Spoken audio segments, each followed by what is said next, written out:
Magandang gabi mga kapuso, narito na tayo sa episode 7 ng asawa ko. Kinumpirma nga talaga ni Congressman na nakita niya ng dalawang mata niya yung pagkakabaril kay Christy at sumubsob na nga ito sa may sahig at hindi na nga ito bumangon pa. Kaya ikinalulungkot niya ang pagkamatay ni Christy Manansala hanggang sa umalis na nga siya at umiiyak na nga talaga sila. Samantalang si Christy nagmamakaawa kay Leon na palayain na siya dahil meron siyang pamilya. Ngunit sabi ni Leon, dito ka lang. Kaya ikaw, matagal-tagal ka pa rito na mapapalagi. Pasalamat ka, binuhay pa kita. Ito pala yung backstory, no? Nakita ni Sawa na buhay pa si Christy. Sabi niya, Leon, tutuloy na ba natin to? Buhay pa eh. Huwag niyo siyang gagalawin. Ibabalik natin sa sakuta. Ngayon ginagamot siya, sabi niya, pasalamat ka. Meron tayong kasamahan dito na dating nurse. Dahil kung hindi dahil sa kanya, matagal ka ng patay ngayon. Ngayon nakita ni Kapusit yung pangyayari na habang nangihina pa to si Christy, pinutulan na siya ng daliri. Dahil ang plano talaga ni Leon, ipapadala daw niya yung daliri ni Christy sa pamilya nito. Para mapaniwala na talagang patay na nga talaga siya at hindi na siya babalik pa. Para hindi na mag-aksaya pa ng oras si Congressman hanapin siya. Yun ang plano. Kaya sabi ni Leon, magpasalamat ka at binuhay pa kita. Bakit ako magpapasalamat sa demonyong kagaya mo? Pakawalan mo ko dito. Walang yaka. Sabi ni Leon, dito ka lang. Kinulong siya at kinadena yung pintuan. Iyak nang iyak si Christy para bang walang nakakarinig sa kanya at humingi siya ng tulong. Samantalang si Shaira, kino-comfort na naman tong si Jordan. Sabi niya, alam mo Jordan, ito na yung time para mag-move on ka.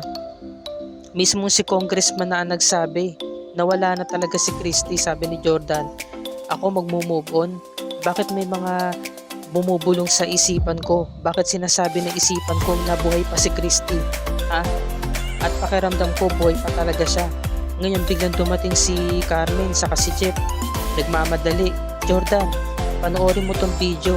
Sinend sa akin ni Nonet. Meron nagpadala sa kanyang anonymous video tungkol daw to kay Christy. Napanood nila yung pangyayari. Eto, nakakakilabot. Yung pagtakas ni Christy at yung pagdawit na sa barilan, tinamaan siya. Sumubsob siya sa may sahig. Kaya natakot talaga si Carmen. Sobrang nakakakilabot yung napanood nila at hindi rin nila kinaya. Lalo na rin si Jordan. Sabi ni Carmen, Jordan, paano natin to sasabihin kay Tori na patay na ang nanay niya? Paano? Umiiyak na si Carmen, hindi niya na kinaya.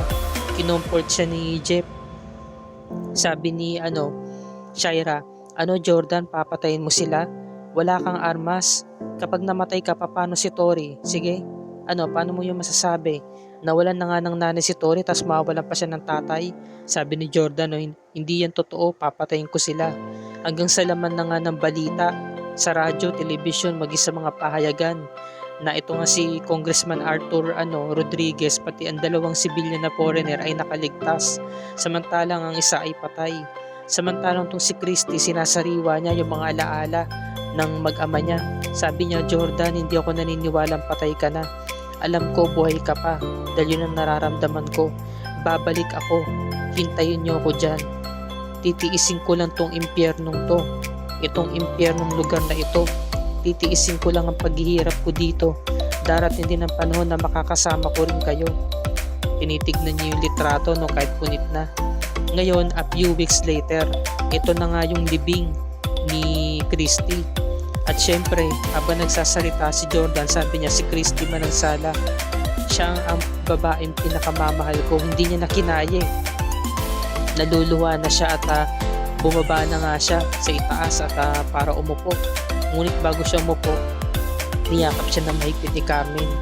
Ngayon si Carmen naman ang magsasalita. Sabi niya, si Christy ang kaisa-isa kong anak. Ipinagkaloob siya ng aking asawa.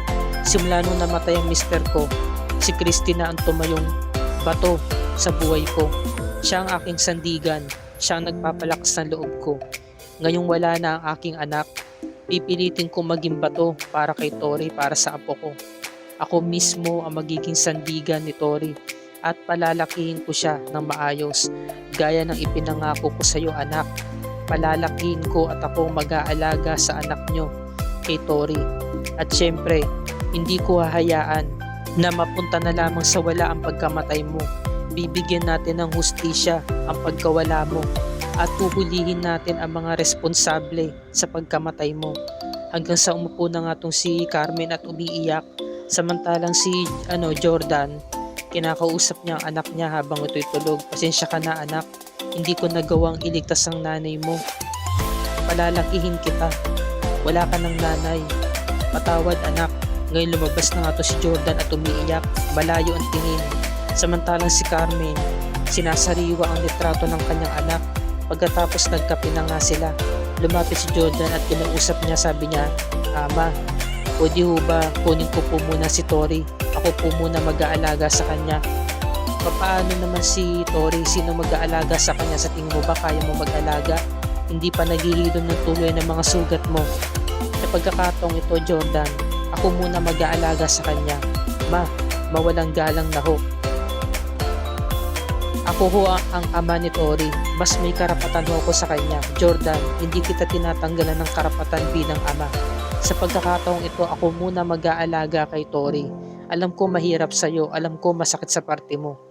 Ako muna magbabantay at mag-aaruga sa kanya dahil nakasisiguro ko na safe siya dito. Saka mo na lang siya balikan dito kapag tuluyan ka ng magaling. May punto rin naman talaga si Carmen dito. Tama naman siya. Samantala, masakit yun sa parte ni Jordan dahil siya yung amay. Hindi niya makakasama anak niya. Samantala, si Kapusit, nililinisan yung sugat ni Christy, yung naputol niyang daliri. At nilagyan ng halamang gamot. Sabi niya, dahan-dahan lang ha, sabi ni Christy. Gawan niyo po ako ng paraan para makaalis ho ako dito. May pamilya ho kasi ako, may asawa ho ako, saka may anak ho kami. Panigurado naghihintay po sila sa akin. Nagmamakaawa ho ako. Kung gusto niyo po talaga akong tulungan, kung naawa kayo sa akin, tulungan niyo akong makalabas dito.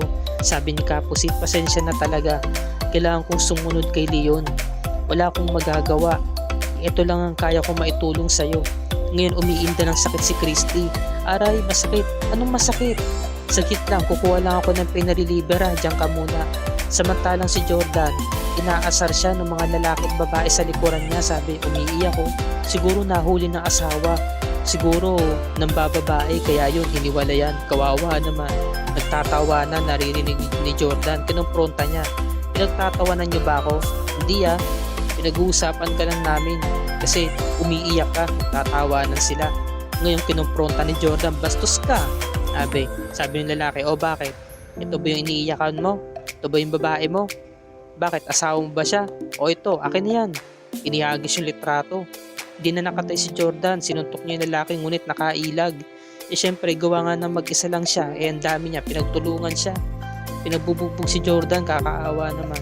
Siya na nga itong nasaktan, namatay ng asawa, inaasar pa, nabugbog pa. Ngayon duguan si Jordan at talaga pinagtutulungan na siya. Sige, hawakan yung maigi. Naalala niya na siya yung nasa kalagayan ni Christy nung gabing yun. Ayan hawak-hawak siya ni Leon. Walang tumutulong sa kanya. Kaya lalo nagwala si Jordan. Christy! Naalis niya yung dalawang lalaki, ngunit nasaktan pa rin siya. Sumubsob na siya sa may sahig. Ito namang si Christy lalabas na. Pagkakataon niya na para makatakas, ngunit sa kasamang palad biglang dumating si Bakulaw. Sabi niya, sabi ko na nga tatakas ka Alam mo, kaya ako pinagbantay dito ni Leon para bantayan ka dito sa labas ng kubo mo. Kasi alam ko rin naman na ganito mangyayari. Halika, sumunod ka sa akin. Saan mo ko dadalhin, sabi ni Christy. Ngayon dumating na yung mga bouncer. Sabi ng bouncer, sir, okay ka lang? Inupo siya dito. Di mo na siya pinaalis kasi nga siya ang nag-umpisa ng gulo. Nagkaroon tuloy ng damages sa loob ng bar. Ngayon dumating na nga si Jeff saka si Shaira. Sabi niya, ano nangyari? Sabi ni Jeff, sino bumubog sa kapatid ko? Sabi ng waiter. Binagbugo siya ng mga nakaaway niya kanina. Nasaan na sila? Wala na ho sir. Nakaalis na ho, kakaalis lang. Yung kapatid niyo naman po yung nagpaumpisa ng gulo Kaya ako nagkaroon na ng damages dito. Kaya hindi ho siya makauwi ngayon. Dahil kailangan niya pa pong bayaran itong mga nasira. Sabi ni Shaira, ako na magbabayad. Sige na Jeff, mauna na kayo. Ito na lang, gamitin mo na lang tong calling card ko. Sabi ni Jeff, iuwi ko na utol ko. Yun na. Si Shaira na ang kumuha ng bill. Nakita niya medyo malaki-laki yung babayaran, siya na mismo yung nagbayad. Samantala, tuluyan na nga naiuwi itong si Jordan. Ngunit bago yan, dumako muna tayo kay Leon, matutulog na, nagubad ng damit. Kinakatok siya ni Bakulaw, ano yon? O ito, gustong tumakas, pasok. Gagawa na naman ng kabalbalan. Na, sabi ni Leon, iwan mo na kami, sige na. Sinarado niya na yung pinto. Tapos, habang tinatanggalan ni Shaira ng damit si Jordan, dumating na nga si Jeff, meron daladalang tuwalya sa kabatya na may tubig. Sabi, tanggalin natin to. Tapos nakita ni Shaira yung litrato ng pamilya niya, tinaklog, numba. Ngayon sabi ni Jeff, sana all no, may nag-aalaga kay Utol. Sabi ni Shaira, oo naman, para saan pat naging magkaibigan kami. So napangiti si Jeff, kumbaga may ibig sabihin. Siyempre bilang lalaki, ramdam niya na may pagtingin si Shaira sa utol niya. At umalis na nga si Jeff kasi nga pinapaalis na nga ni Shaira, sabi niya, may ka pa, maaga ka pa sa trabaho mo bukas pwede ka na umuwi, hayaan mo na kami dito. Ngayon, nagubad na tong si Shaira ng kanyang sapatos.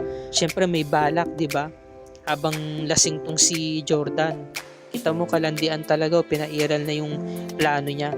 Samantala, ito namang si Leon, sabi niya, alam mo napakaswerte mo at binuhay pa kita. Kundi dahil sa akin dapat matagal ka ng patay.